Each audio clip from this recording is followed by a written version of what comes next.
Hi, I'm Stuart. Welcome to my YouTube channel. Welcome back. Thanks for viewing my video. This book club changes to. This video I'm going to give my reading wrap up for the week of Legendborn by February Tracy 2nd Deonn. through It's a February book 8th. I've wanted to read for a while. So I completed I am 3 going to books, so read I'm that going book. to give reviews for those books. Hopefully not too soon after the 15th. I didn't read any other books besides those 3. I'm going to talk about my reading plans for the upcoming week. The next book I want to read in February is The Haunting of Velkwood by Gwendolyn Kiste. This is the February book for Fright Club. Details of what's going on in my life. Cliff at Cliff Star. The first book I completed was The Drift by C.J. Tudor. The guest host for the February live chat is going to be Janet Club, Literary Love 123. The book club moderated by Cliff at Cliff Stark Gems and Kritz is at champion of this book. Reads. So it should be interesting. This book She's was already read discussed in a YouTube live last Sunday. And before I say what I think of the book, I have to fourth book that I want to put just a little proviso this week. Because the next book in I want to that start reading live this week chat, I was the only one who really They Are liked There the book. by Tommy Orange. This is the best February read anybody else in that chat thought was just okay. It was okay by pour. MJ. Reading the This people, Life, so M-J on here. Take what I say with a grain of salt. This book alternates between 3 different locations. As I said, I want to All make of a them better are start, set not like during a bad snowstorm or blizzard. One of these is a bus that crashed off the side of the road and is overturned. Books this week. The second is a cable car that is stalled partway up a mountain. And the third is a location called The Retreat. The story starts out with a hunter killing, I think it was a deer, taking the deer back to his family. Family becomes infected, friends of theirs become infected.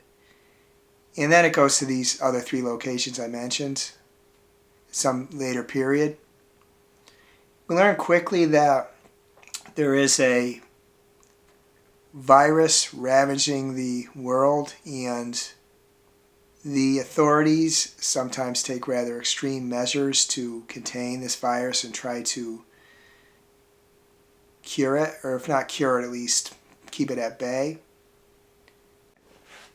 In each of the 3 locations I mentioned, there is one of the characters the story is told through their perspective in the 3rd person. The cable car and the bus are heading to the retreat. The retreat is located at the top of this mountain. The cable car was headed close to the retreat.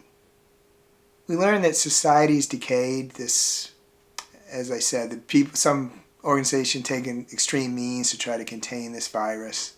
And there's a bunch of interrelated stories here. This is a part mystery. We're trying to, the book gradually reveals details of the characters, how they're interrelated, history of the virus. Part thriller, how the people in the various locations try to survive. Part dystopian, because it's a decayed society because of this virus. And part horror, because of the situations they encounter. There are some creatures they encounter in the locations. I really enjoyed this story. It was quite thrilling for me. I read it in a few days, unusual for me. The characters, they're not particularly likable characters, but I did care what was happening to them. I did find that it was kind of difficult to follow all the perspectives, not necessarily the perspectives of the characters that this story is told through, but the other characters they interact with was a little, especially in the bus and the cable car. It wasn't so hard in the retreat. It was kind of hard to follow the perspectives, but I found this book really thrilling. I didn't want to put it down. I wanted to know what was going to happen next. There are brutal deaths that take place, and the book doesn't speak highly of the kind of things governments will do in this situation. But I recommend it to anyone who was interested in a story that is, like I said, is part mystery, part thriller, part dystopian, part horror. I rated it 4.5 stars. As I said, though, take into account the fact that the other people in the chat about this book, nobody else thought it was more than just okay. So my opinion is kind of an outlier, but I really liked it. The second book I completed is Beloved by Toni Morrison. This was a January read for the I'm With a Band book club, moderated by MJ. Reading This Life at M-J on here. This book centers around Seeth. She is a former slave. When the book begins, it's a little bit of time after the Civil War. Dates aren't actually given, but it's a little time after the Civil War. She's living with her daughter, Denver. They live in a house of their own. I think it was in Cincinnati. Just read the book, I should know, but I believe it was in Cincinnati.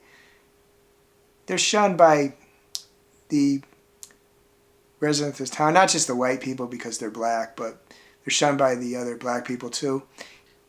The first reason is the house is haunted. The second reason is that Seeth killed her infant daughter at an earlier time. The other people in this story are Paul D., who is another former slave who was one of 5 men who was a slave on a farm that Seeth was a slave on also. He, early in the book, comes to Cincinnati and moves in with Seeth and Denver. He quickly chases out the ghost. The infant daughter who Seeth killed was named Beloved, and shortly after Paul D. moves in with Seeth in Denver, a young woman who calls herself Beloved is right outside their house and moves in with them. And the story goes from there. The story is told in the vernacular of the times, which makes sense, but I found sometimes what's being said a little difficult to understand what they meant. What I found even more difficult, though, is that the author moved back and forth in time, back to when they were slaves, and forward in various points, and she didn't there was no clean transition to that. It was just, would go from, say, current times to older times, and you had to kind of read between the lines to see that was happening. In addition to the killing of an infant, there was also several mentions of bestiality. No details given, but there were mentions of it. And there was a lot of mentions of the treatment of slaves by slave owners and authorities. The farm, I don't think it really could be called a plantation because I think it's too small, but the farm that Seeth and Paul D. were slaves at, the owners were actually pretty nice to them. They were good as slave owners, but others that they encountered were not so nice, and there were some pretty horrific things that happened to the slaves. I did find that despite the things I mentioned, the book was one that I could read in a fairly short time. I read it in a few days. So there are a lot of horrific things in there, but I did find it pretty readable, despite, like I said, the vernacular, and sometimes the shifting of time was a little hard to follow. I recommend this book to anyone who wants a realistic look at how slaves were treated. I will say that it's not like there's no joy in the book. There is some joy in the book, but you also see the way that they were treated. And that's hard to read. And the other things I mentioned too, the mentions of bestiality, if you're willing to read the the concerns I mentioned, that it's definitely a valuable book to read. I can see why it's rated so highly, even if maybe I don't rate it quite as highly as some people do. I'm glad I read it. It's the first book I read by Toni Morrison. And reading books like this shows me that I can read difficult books, which is kind of good because I often shy away from them. I rated this book 4 stars. The third book I completed this week is Iron Flame by Rebacca Yarros. Can't say too much about it because it's book 2 in the series. I don't even like to mention character names, although I think you probably see some of them on the description on the back of the book, but still, I prefer not to do that, give any spoilers.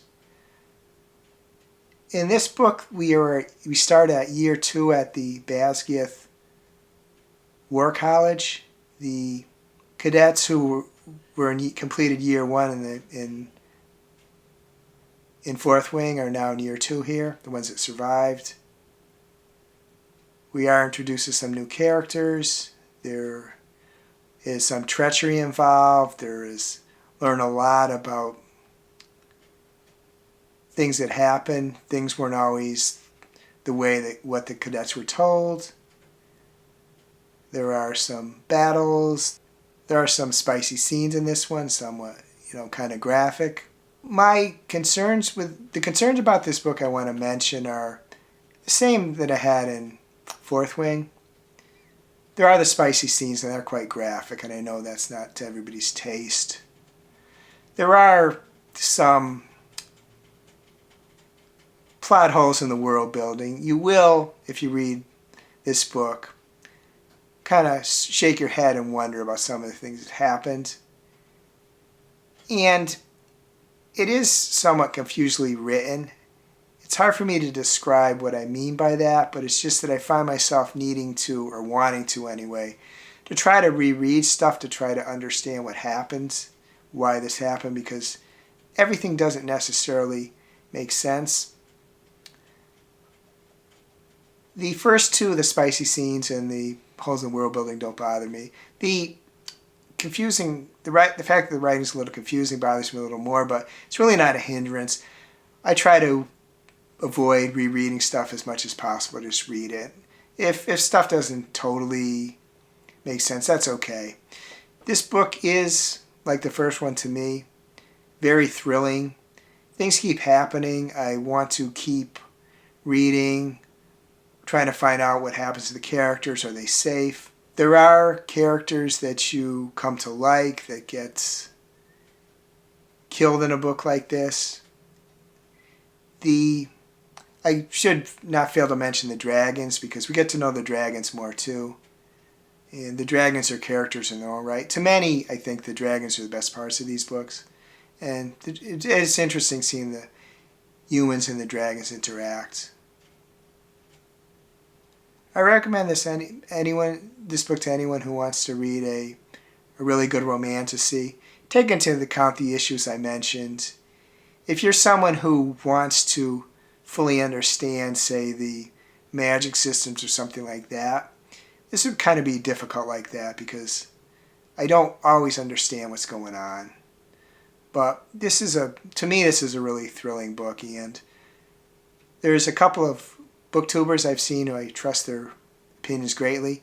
Thought the fourth one was really good, and Iron Flame was okay, and they stopped reading the series.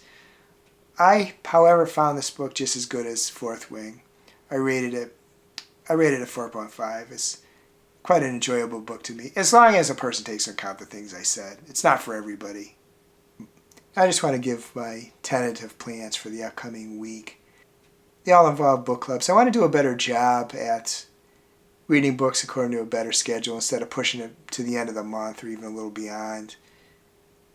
For one, it gets a little stressful, and two, it's like you kind of miss out on the discussion and when people are talking about it, because by the time, say, I read it, they've already finished. So all the book clubs all the books I want to tentatively start this week are for the book clubs. The first is 7 Days in June by Tia Williams. This is a book I actually read before and I loved. I gave it 5 stars. As I've said in previous videos, I don't tend to want to reread books, but decided for book clubs, I think I'm going to do it. Unless maybe I really hated the book, which seldom happens with me. This is the February read for Tia Chu's book club, moderated by Tia Chu, at Tia Chu on here. And the second book that I'm definitely going to start reading this week is Onyx Storm by Rebacca Yarros, the third book in the Fourth Wing series. This is the book, actually started January 21 when it came up to February 14th for Booked and Busy, moderated by Jaime, at Jaime Falk on here. I may not finish this book in time for the deadline, but I at least want to give it a good shot. It's a pretty long book, kind of see. It's 500 plus pages. The book that this book club changes to on February 15th is Legendborn by Tracy Deonn. It's a book I've wanted to read for a while, so I am going to read that book.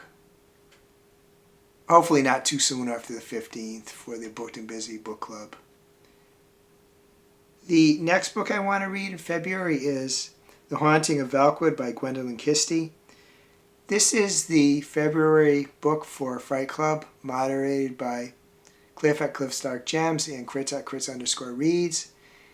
The guest host for the February live chat is going to be Jen at Literary Love 123, who is a champion of this book, so it should be interesting. She's already read it, and the next book I want to start reading this week is There There by Tommy Orange.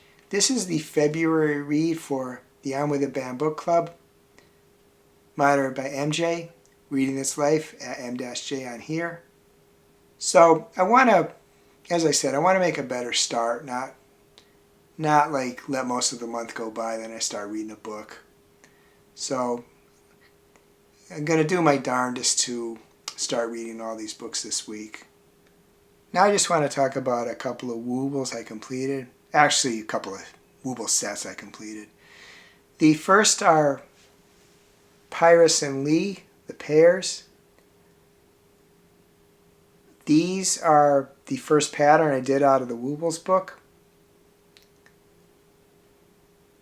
The bodies are supposed to be all yellow on these, but one of the reasons I got the book and wanted to do some of the patterns is I have a lot of yarn built up from the kits I've done.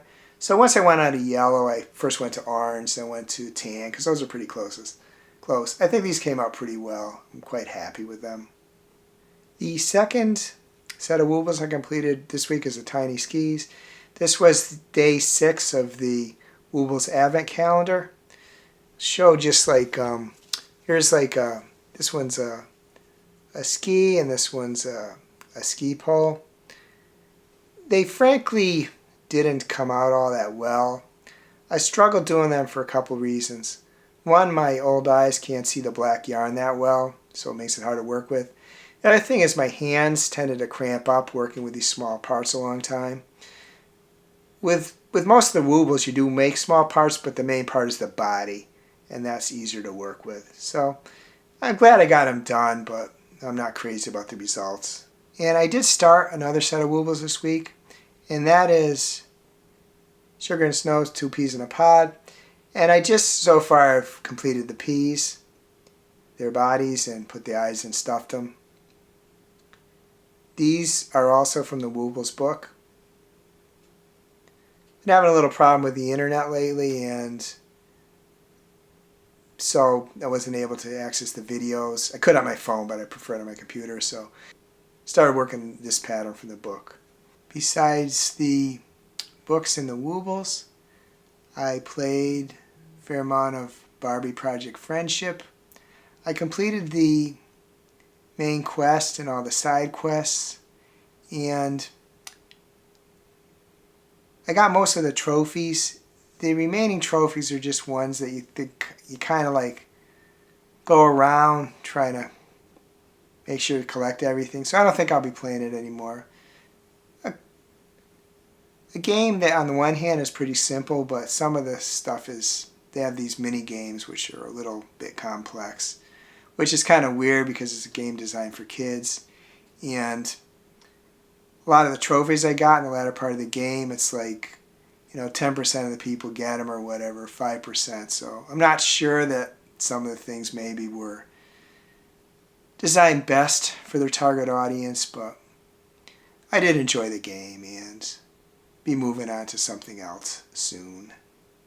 Other than that, we've had a little bit of snow, no blockbuster or anything, but in the winter of 2 years ago, we had 3 plowable events, and last year we had 2.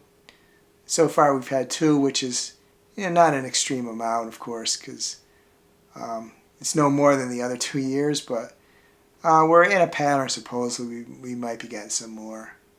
Took a few pictures. I'll insert them after this little segment. No blockbuster, but snow isn't bad when I don't have to go anywhere.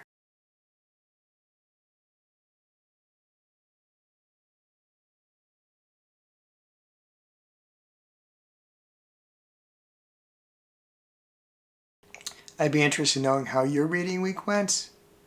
If you're interested in telling me, please reply in my comments. I hope you have a great reading week, and I hope you have a great week in general. If you enjoyed this video, please give it a like. Please subscribe. Please hit the bell to get notified when I upload future videos.